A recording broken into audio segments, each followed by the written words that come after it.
दशहरे के पावन मौके पर एक बार फिर नागपुर के संघ हेडक्वार्टर में शस्त्र पूजा की तस्वीरें आई। हर साल संघ प्रमुख शस्त्र पूजा करते हैं और इस बार भी बाकायदा ये परंपरा मोहन भागवत ने निभाई।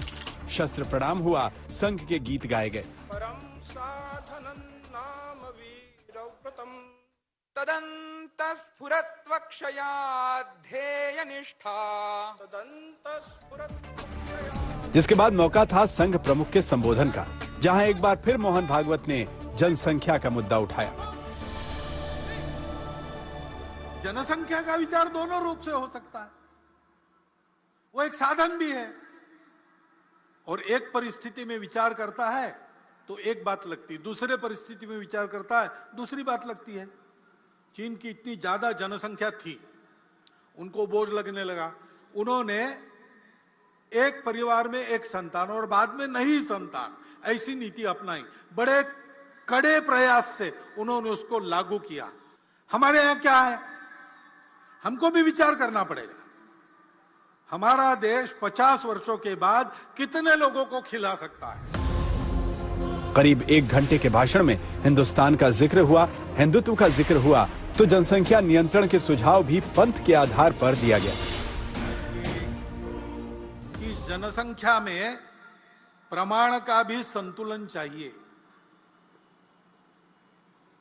हम भुगते हैं।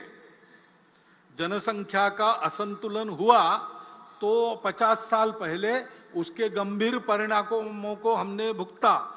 जनसंख्या में पंथ संप्रदाय के प्रमाण में अंतर आने से नए देश बन गए, देश टूट गए। पहली बार संघ के कार्यक्रम में महिला मुख्य अतिथि थी। शस्त्र पूजा के दौरान पहली बार महिला मुख्य अतिथि संतोष यादव मौजूद थी। संतोष 2 बार माउंट एवरेस्ट फतह करने वाली दुनिया की एकमात्र महिला। इस मौके पर मोहन भागवत ने आधी आबादी की अहमियत को भी समझाने की कोशिश की। समाज के बाकी सारे कामों में पुरुष महिला एकत्र मिलकर काम करते हैं, यह चलते आ रहा है। डॉक्टर साहब के समय की जो परिस्थिति थी, उस समय व्यक्ति निर्माण के काम के लिए 2 संगठन हो गए, लेकिन बाकी सभी कामों में सब मिलकर काम करते हैं, क्योंकि यह पूरकता की दृष्टि है। संपूर्ण समाज का संगठन करना है तो संख्या की दृष्टि से आधा भाग हमारे समाज का मातृशक्ति का है, उसकी उपेक्षा नहीं की जा सकती। उनको भी सशक्त करना पड़ेगा। दशहरे पर संघ प्रमुख का भाषण और फिर उस पर सियासत, ये भी परंपरा बन चुकी है और एक बार फिर इस परंपरा को आगे बढ़ाया गया। हिंदुत्व से लेकर जनसंख्या नियंत्रण के सुझाव पर विरोधी हमलावर हो गए।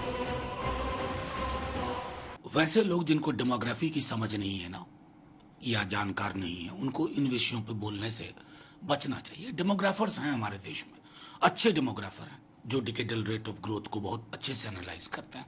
सरकार का खुद का पक्ष है संसद में। आप उसके बाद अगर ये डॉग विसिल होता है आबादी को लेकर के, जनसंख्या वृद्धि को लेकर के, डेमोग्राफी के सार तत्व से विलग, उसके अंतर्निहित जो मूल्य हैं उनसे विलग, तो जाहिर है इस डॉग विसिल पॉलिटिक्स के मायने तो हम भी समझते हैं और देश भुगत भी रहा। याद कीजिए सन 77, 76 और 77 जब एक नीति बनी थी तो तत्कालीन जनसंघ ने इसको मुद्दा बनाकर सन 77 में चुनाव लड़ा था और उन सब के साथ शामिल होकर महागठबंधन बनाया था। तब तो राजनीतिक लाभ उठाया आपने, क्योंकि आप विपक्ष में थे। मैं तो चाहता हूं भारत की जनसंख्या नियंत्रण पर जो जनसंघ ने किया था आरएसएस के संचालक से, मैं यही चाहूंगा कि इसके लिए उसकी निंदा करें, उसकी प्रताड़ना करें। जैसे कभी ब्रिटिश के जमाने में पब्लिक स्पेस पर भारतीय को घुसना मुश्किल हो गया था और साइन बोर्ड लगते थे कि यहाँ केवल अंग्रेज घुसेंगे, भारतीय घुस नहीं सकता। अगर वही मानसिकता लेकर धर्म के नाम पर अगर ये लागू किया जाएगा, ये हमारे देश के लिए कितनी दुर्भाग्यपूर्ण है। न संघ प्रमुख का जनसंख्या पर सुझाव पहली बार है, न संघ प्रमुख का हिंदुत्व पर पहली बार सुझाव है और न ही इस पर होने वाली सियासत, जिस पर अभी और घमासान होना बाकी है। आज तक ब्यूरो।